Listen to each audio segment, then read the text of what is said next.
Au sommaire de cette édition de 19h, le Sénat a adopté ce lundi 19 mai le rapport du projet de loi sur la libéralisation du secteur des assurances. Quand le tourisme rime avec croissance économique, c'est en substance ce qu'il faut retenir de Indaba Tourisme 2014 qui s'est tenu à Durban en Afrique du Sud. Antenna, le journal, présentation Eric Izami. Bienvenue dans ce journal, mesdames et messieurs, bonsoir. Cette édition, la grande, de ce lundi 19 mai 2014 connaîtra l'intervention d'un de nôtres. Il s'agit de Alain Kiouka. Bonsoir. Bonsoir, Eric Izami. Et d'abord, l'actualité, et ça se passe au niveau de la Chambre haute du Parlement au Palais du Peuple. Et il s'agit de la libéralisation du secteur des assurances. Le Sénat a adopté lundi 19 mai 2014 le rapport de la Commission économico-financière sur le projet de loi portant Code des assurances en République démocratique du Congo. Un délai d'une semaine a été accordé à l'équipe dirigée par le sénateur Mabi Mulumba pour recueillir les amendements, les intégrer en vue d'un vote éventuel prochainement. Suivez ces commentaires de Patricia Amoli sous les images de Blaise Lunda. Monsieur le Président, comme on dit... Avec 514 articles, la loi portant Code des assurances est l'un des plus importants dispositifs parmi les mesures prises par le gouvernement en vue de moderniser et de libéraliser certaines activités des secteurs économiques et financiers de la République démocratique du Congo. La commission, dirigée par Mabi Mulumba, a démontré que l'assurance constitue une des activités essentielles du développement économico-social du pays moderne. Elle contribue d'une part à la sécurité des familles et à la pérennité des entreprises en combattant les conséquences des accidents qui menacent leur patrimoine ou la sécurité de leurs revenus et d'autre part, elle suscite une épargne collective qui étant investie au service de l'économie nationale contribue fortement au développement de cette dernière. La sécurité juridique est en effet un des soucis majeurs des investisseurs.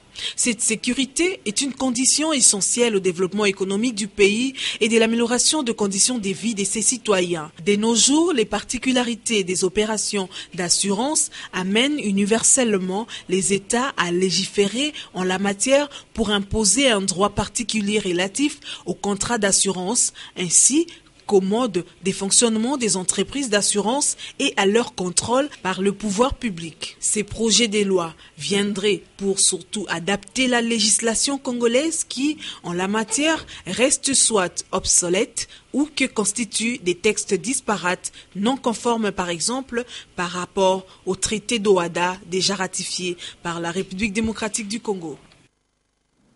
La nouvelle Société interafricaine d'assurance, NCA, en sigle, œuvre depuis déjà un temps en République démocratique du Congo.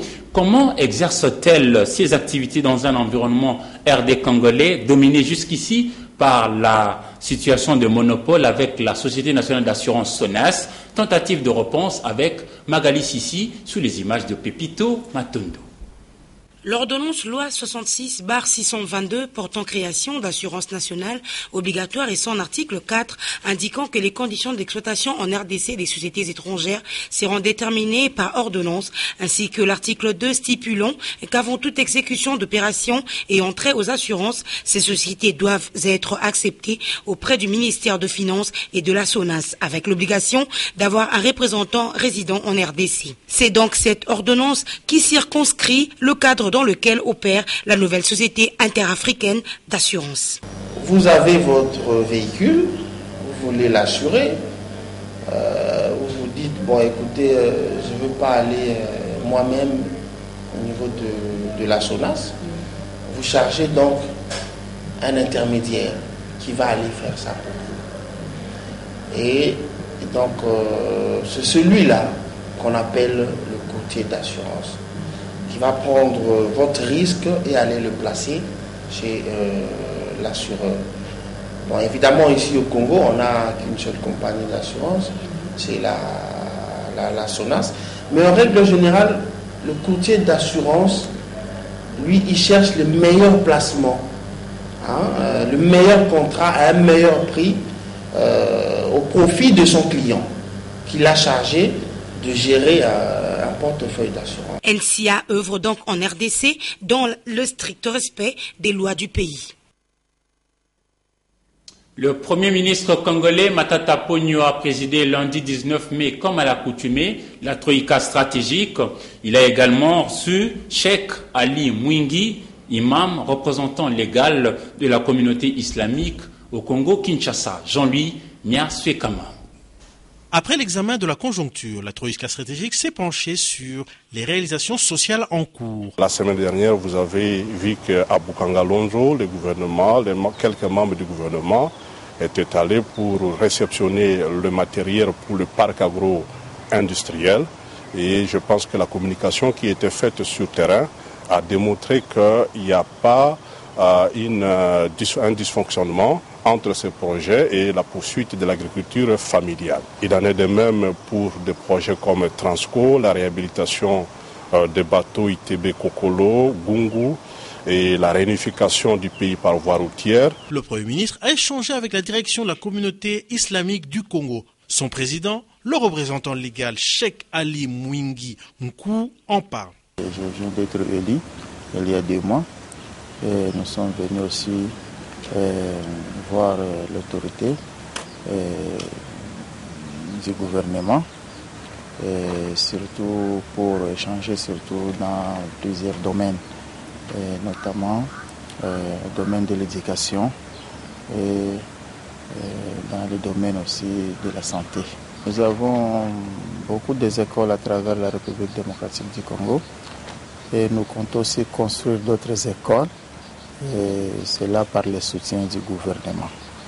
Et Inch'Allah, si Dieu le veut, nous allons y parvenir à construire des écoles et aussi améliorer la qualité de notre enseignement dans les écoles conventionnelles islamiques. Les musulmans de la RDC constituent une communauté très importante, forte de plus de 9 millions de personnes. Nous venons de l'apprendre à l'instant. Les commerçants de Kinshasa ont été refoulés ce lundi 19 mai 2014 de Brazzaville au motif qu'ils ne pourront plus traverser avec simplement de laisser passer.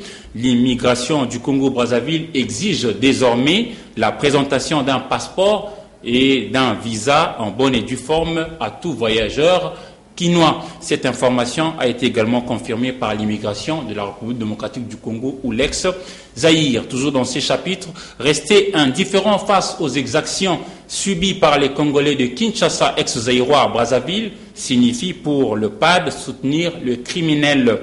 Pour le président de cette ONG, Prince Losala, il faut que justice soit faite. Et c'est ce qui justifie le dépôt par lui d'une plainte auprès du procureur général de la République du Congo-Kinshasa contre le général brazzavillois Jean-François Ndengue. Commentaire de Polydore Ngaziami. Aucun crime commis sur les RD congolais en République du Congo ne restera impuni. C'est pour cette raison que le président de l'ONG Positive Action African for Development, PAD, est allé déposer sa plainte auprès du procureur général de la République pour que ce dernier la dépose à son tour à la Cour pénale internationale. Le numéro 1 du PAD en a profité pour inviter les victimes de la barbarie en République du Congo à lui emboîter le pas. On a porté plainte contre M. Jean-François Ndengue pour toutes les exactions qu'on a pu constater, que ce soit le viol, le vol, extorsion, crime contre l'humanité. Maintenant, je laisse la justice faire son travail. Nous sommes membres de la CPI carrément. Et en déposant ma plainte auprès du procureur général de la République, c'est automatiquement je peux déposer ma plainte auprès de la CPI. On doit maintenant surveiller tous les faits et gestes, mais nous avons déjà suffisamment de preuves. Vous avez vu, il y a eu des témoins. Les familles des victimes des exactions de Brazzaville soutiennent l'action du PAD. Le cas de celle de Bruce Mayunga, 18 ans, poignardé à Brazzaville par les forces de la police et aujourd'hui interné à l'hôpital général de référence de Makala ex-sanatorium. Sa blessure a débouché sur une infection pulmonaire suite aux mauvaises conditions. Il travaillait là-bas, en fait. Suite à l'expulsion sauvage, il réclamait leurs droits. Et puis il est attaqué par le militaire là, à Brazzaville. Le Brazzavillois, on l'a poignardé au dos. Il faudrait rappeler que le PAD mène depuis près de 10 ans des actions pour le développement en prenant en charge des malades et autres personnes démunies. Pour s'ouvrir davantage à ces multiples partenaires et garantir la transparence, la Commission électorale nationale indépendante, CENI, organise cette semaine, à dater de ce lundi 19 mai, des journées portes ouvertes à son siège situé sur le boulevard du Touangean dans la commune de La Gombe, ainsi que cela a été sollicité par les représentants de partis politiques samedi dernier au Palais du Peuple. La CENI a reçu notamment le chef des confessions religieuses dont les églises sont implantées au Congo, Kinshasa. Et puisque nous parlons déjà de la territoriale, sachez que le bourgmestre de la commune de Bouleguera, Kitsa, Omer, vient d'être suspendu par le maire de Butembo. Nous sommes dans le Nord Kivu. Le maire, dans un arrêté rendu public, reproche au bourgmestre d'avoir utilisé les radios captées sur place pour annoncer l'arrestation d'un sujet rwandais, un certain Joseph Kabarebe. Une maladresse qui lui a valu une suspension à durée indéterminée. Et son adjoint, Katundira Ndengonge, va assumer désormais ses charges pendant cette suspension indéterminée. Merveille Kakoulé nous en dit plus dans ses duplex. 13 mai, Kasereka Kitsa Omer, bourgmestre de Bouleguera, passe sur la voie des ondes. Il annonce l'arrestation des sujets rwandais, s'exprimant en français et anglais, et qui seraient venus de Madagascar via le Burundi, en partance pour la ville de Béni, à la recherche d'une femme, on ne sait pour quel motif. Remercier les jeunes de Vatolia Mutiri pour avoir mis la main sur un certain Joseph Kabarebe, fils biologique de James Kabarebe, actuel ministre de la Défense du Rwanda. C'est depuis hier qu'on a mis la main sur lui. On nous a alerté, il est dans les cachons de notre commune. Je suis heureux parce que toute la population, la jeunesse, est en train de travailler avec professionnalisme, avec aussi détermination, tout en évitant des dérapages dans leurs actions. C'est cette déclaration radiodiffusée qui a coûté la suspension au bourgmestre de Bouleguera, Kitsa Omer. Dans son arrêté, le maire Sukuluvasaka Makala note qu'à sa qualité de bourgmestre, Kitsa Omer s'est donné l'audace de propager des fausses informations aux chaînes de radio locales de la ville de Butembo qu'il aurait arrêté M. Joseph Kabarebe James alors qu'il détient des pièces qui lui permettent de circuler librement. L'incriminé s'est arrangé d'agir ainsi sans en informer l'autorité urbaine, son chef direct, moins encore les services spécialisés de sécurité dans l'objectif d'inciter la population à la xénophobie. Kitsa Omer a failli à son devoir de protéger tout citoyen congolais et étranger en ordre en s'illustrant par une arrestation arbitraire qui constitue à son tour une infraction flagrante. Il a, dans tout ce qui précède, manqué enfin au devoir de son État, à l'honneur et à la dignité de ses fonctions d'agent public de l'État. Merveille Kakoulé sali beaucoup. Butembo, Antenne A. Les programmes alimentaires mondiaux PAM a fermé 5 de ses 11 bureaux existants en République démocratique du Congo. L'annonce de cette fermeture a été faite lundi 19 mai 2014 par son représentant résident au Congo Kinshasa, Martin Olsen, au cours d'une conférence de presse tenue à La Gombe. Patricia Amouli, Pepito Matondo. Face aux difficultés des ressources et de la logistique existants, quelques bureaux du Programme alimentaire mondial en RDC ont été fermés. Pour y remédier, Martin Olsen, représentant résident du PAM, a affirmé à la presse que cette agence des Nations Unies travaille sur les appuis régionaux et locaux des ressources en vivres. Nous avons beaucoup travaillé sur des achats régionaux, en Uganda et aussi au Rwanda, et locaux, notamment au Katanga, surtout farine de maïs. En Équateur, le riz de Bomba, excellent riz. Au point de vue prix, intéressant, mais vous êtes tout de suite affronté à un problème de logistique, évacuation. Et évidemment, farine de maïs côté est, donc entre Butembo, Béni, vers Goma. Tout ça marche bien. Le programme P4P est une expérience bénéfique du PAM pour les provinces de l'RDC. Nous allons construire en dur plusieurs magasins côté Kabalo et d'ailleurs aussi un marché de l'autre côté du fleuve. Parce que...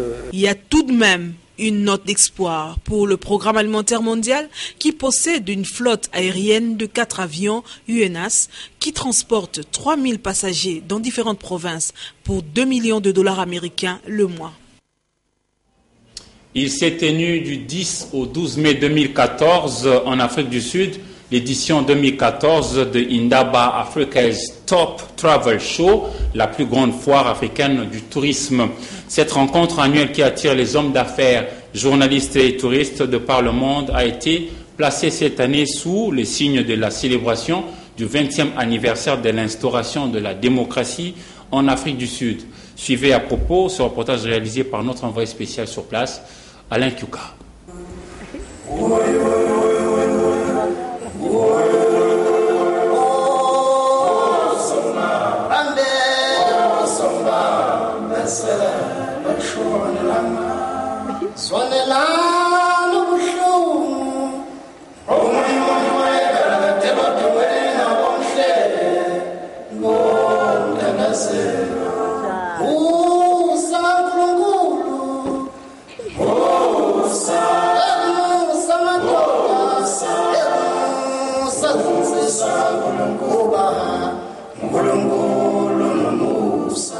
Il fallait bien s'y attendre. L'ombre de Nelson Mandela a plané tout au long de l'édition 2014 de Indaba Africa's Top Travel Show.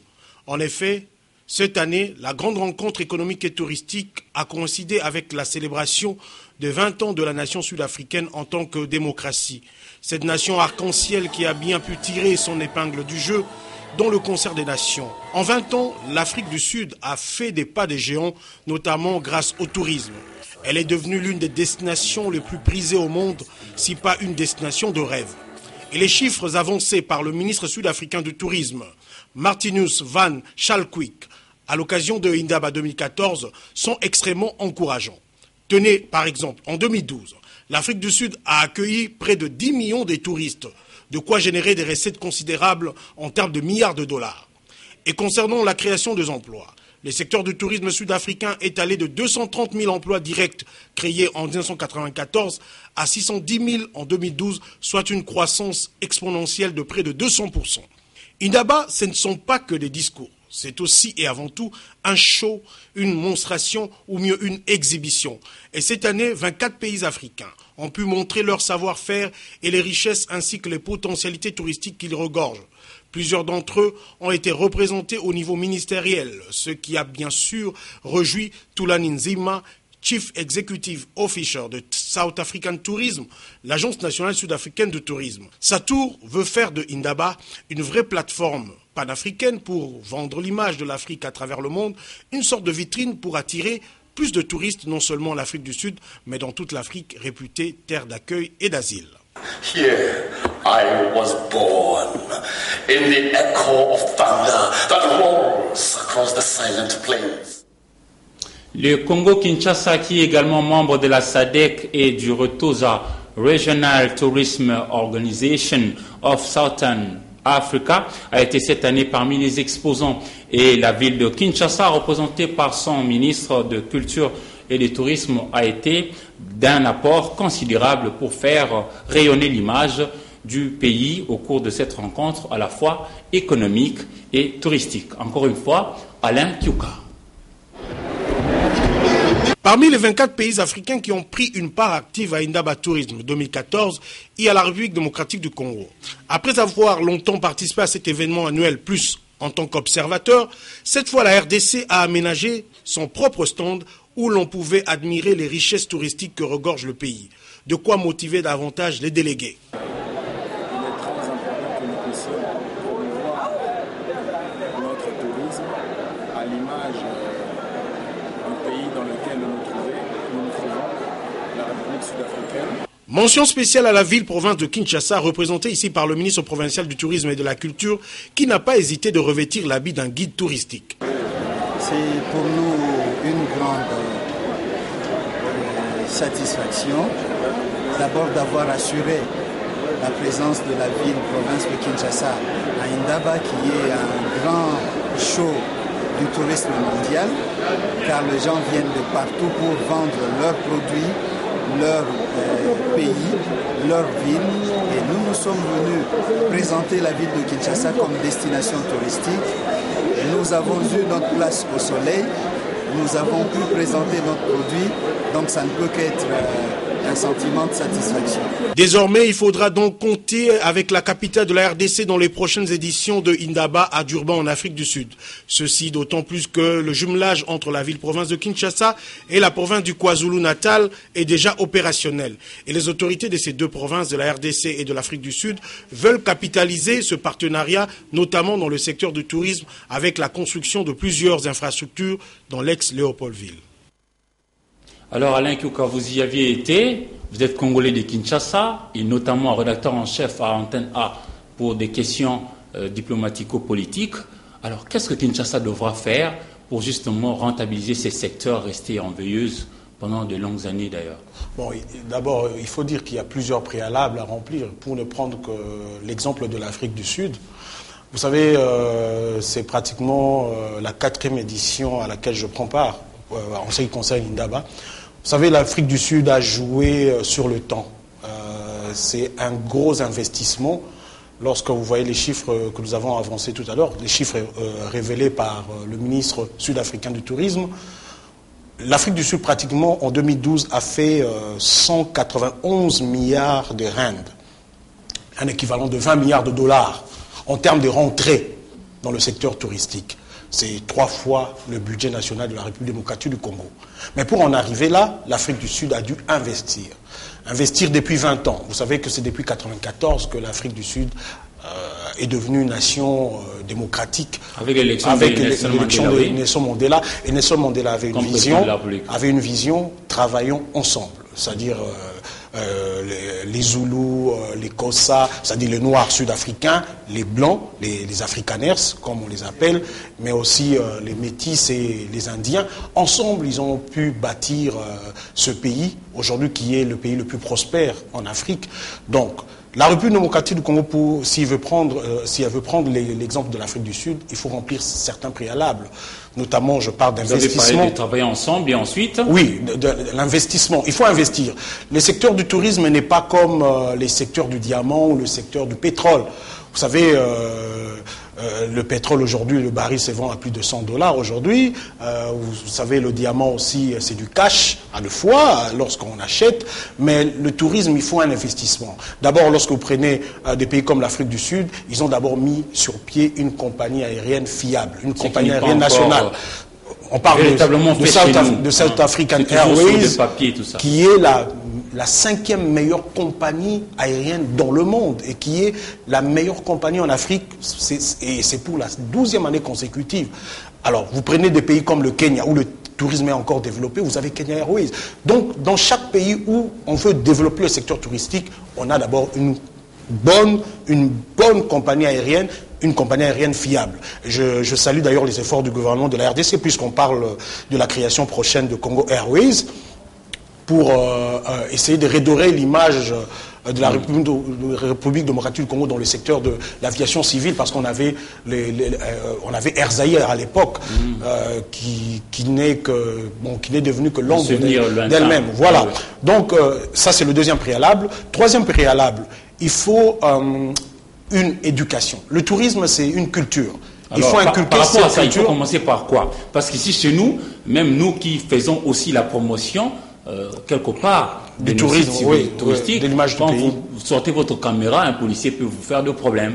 Qu'est-ce faudra-t-il faire? Oui, vous m'avez d'ailleurs raconté un jour cette anecdote où vous vouliez interviewer une autorité et son garde du corps vous avait mis à terre. Donc, l'autorité était même stupéfaite. Vous voyez, donc ça part du mental. Il faut inculquer une nouvelle culture dans le chef des Congolais. C'est important. Notre police, par exemple, doit être une police humanisée, une police de proximité, une police civilisée. Il ne faut pas, par exemple, lorsque vous voulez prendre une photo... à l'aéroport ou au beach, on vous dit non, je vous garde un moment, c'est un site stratégique. Justement, un voyage vaut mieux que 1000 livres, dit-on, et nos reporters sont allés accompagner les stagiaires académiques, ceux de l'IFACIC et ceux de l'UPEN qui étaient chez nous en stage, dans une randonnée du côté de Kinkole, et nous sommes dans la commune de Lancélé, c'était le week-end dernier. Voyez un peu en image ce qu'ils ont découvert dans la partie est de la périphérie de Kinshasa. José Moussangana et Gédéon Lukumwena.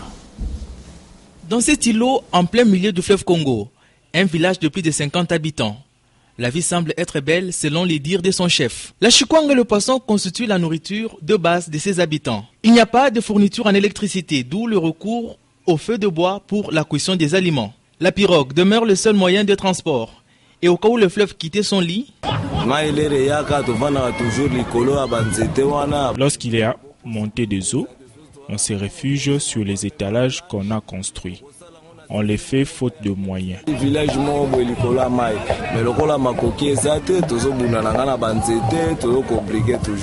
Avec un peu d'investissement, cet îlot, communément appelé Tokyo, peut s'avérer être une des principales destinations touristiques de la RDC.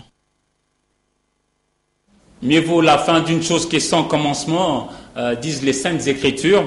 Les stagiaires académiques de la rédaction d'Antenne ont clôturé leur stage dernièrement.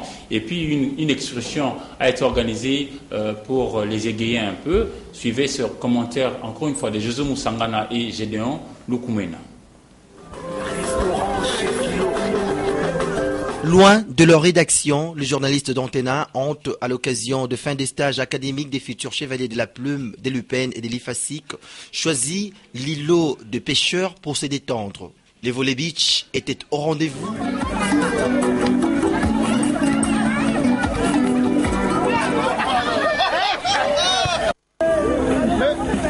La baignade aussi. Et surtout, la danse.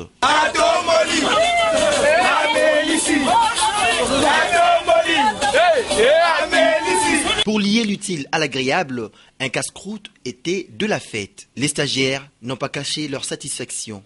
Nous avons bel et bien terminé notre stage. En tout cas, je remercie beaucoup nos encadreurs. Là, je pense à notre DG, à notre directeur des informations plutôt, donc John Ngomboa, qui nous a bien encadrés. Il y a aussi Polydor Ngaziami, il y a Monsieur Jean-Louis. Tous, en tout cas, ils nous ont très bien encadrés. Tout est bien qui finit bien, mais il faut savoir aussi qu'après la fête finit le saint. Car aussitôt fini de célébrer cette journée de revoir, les journalistes ont regagné leur rédaction le dimanche qui a suivi. Nous allons compléter à présent l'actualité avec la revue de presse dans une sélection et commentaires signés pour vous par Don Momat.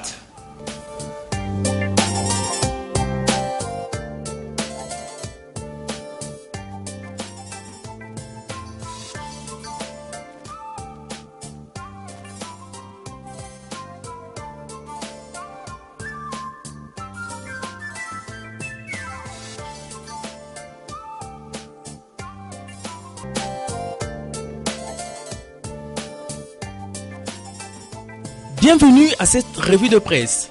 Différents pétroliers RDC Angola titrent le palmarès Kabila et Santos à Paris aux bons offices de Hollande.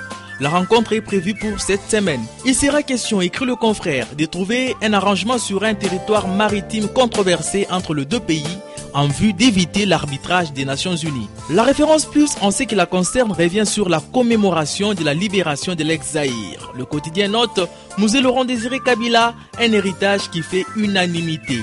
Pour preuve, kabilistes, lumumbistes et moboutistes ont tous et du futur Premier ministre Matata Pogno pour revenir à Forum de Zas serré au centre des tirs croisés des moboutistes. Les performances réalisées par l'équipe Matata sont loin de plaire à certains politiciens, se recrutant surtout, et c'est fort dommage, dans le camp des gestionnaires de la Deuxième République. Voilà qui serait, confie-t-on, à l'origine des attaques contre le ministre délégué aux Finances, Patrice Kitebi, et par-delà contre le Premier ministre et, in fine, contre le Président de la République. Malgré cela, succéder à Matata de la vie de la prospérité serait difficile. Le journal rapporte que d'après plusieurs analystes patentés, l'escamotage de la formule classique qui consiste à désigner un informateur avant la mise sur pied d'une équipe cosmopolite laisse croire que l'actuel locataire de la primature serait en passe d'être reconduit. Non sans raison, les performances accomplies par Matata et les perspectives par lui tracées ont replacé la RDC sur orbite avec des records non égalés au départ des années 70. Projet Grand Inga, le Sénat hésite de ratifier. Ces projets signés en 2013 entre la RDC et l'Afrique du Sud contiendraient un déséquilibre qui nécessite une correction avant toute chose. Information relayée par le guide. processus lié à la fiabilisation du fichier électoral et à la stabilisation des cartographies poursuit. Les dépêches de Brazzaville est prévu d'ici 2014. Bonsoir chez vous. Alain, apparemment, pour réussir dans le monde du tourisme, il faut savoir aussi traiter avec un profond respect nos icônes. Parce qu'on a bien sûr, là, on a parlé du développement, c'est l'un des préalables également, le développement des infrastructures. Il y a les infrastructures aéroportuaires, les hôtels, mais il y a aussi les monuments historiques. Parce que lorsque vous allez dans un pays, il faut connaître l'histoire de ce pays.